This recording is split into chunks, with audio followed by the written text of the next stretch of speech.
السلام علیکم ورحمۃ اللہ وبرکاتہ۔ اعوذ باللہ من الشیطان الرجیم، بسم اللہ الرحمن الرحیم۔ فرمان الہی آیت سورہ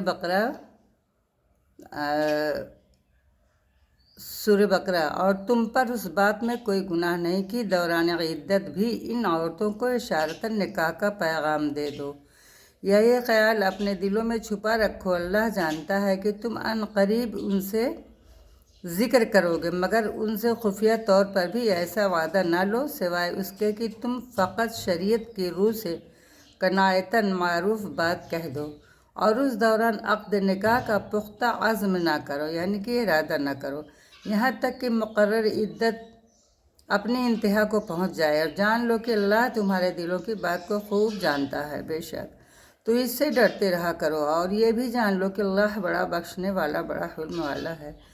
آیت نمبر 235۔ تم پر اس بات میں بھی کوئی گناہ نہیں کہ اگر تم نے اپنی منکوحہ عورتوں کو ان کے چھونے یا ان کے مہر مقرر کرنے سے پہلے طلاق دے دی ہے تو انہیں ایسی صورت میں مناسب خرچہ دے دو، وسعت والے پر اس کی حیثیت کے مطابق لازم ہے، اور تنگ دست پر اس کی حیثیت کے مطابق بہر طور پر یہ خرچہ مناسب طریق پر دیا جائے، یہ بھلائی کرنے والوں پر واجب ہے۔ آیت نمبر 236۔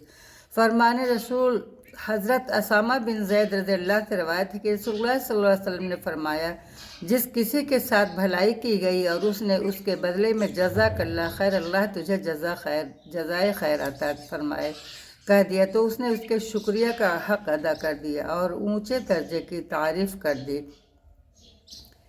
اسلام مسلمانوں کو ایک دوسرے کے ساتھ ہمدردی اور غم گساری اور تعاون کی تعلیم دیتا ہے۔ ایک مسلمان اگر مالدار ہے، اثر و رسوخ کا مالک ہے، اور اس نے کسی مسلمان کے ساتھ مالی تعاون کیا ہے یا جائز سفارش کر کے اس کا کام کرا دیا، تو اسے چاہیے کہ وہ اپنی استطاعت کے مطابق اس کا بدلہ دے۔ ہدیہ کے بدلے میں ہدیہ دینے کی ہدایت ہے۔ نبی صلی اللہ علیہ وسلم کو کوئی ہدیہ پیش کرتا تھا تو آپ صلی اللہ علیہ وسلم بھی اسے ہدیہ پیش کرتے تھے۔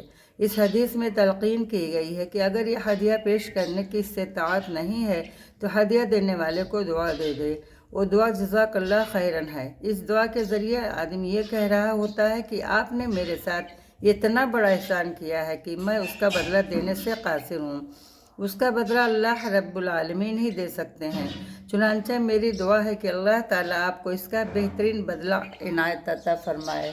السلام علیکم ورحمۃ اللہ وبرکاتہ۔ انشاءاللہ کل تک کے لیے اللہ حافظ۔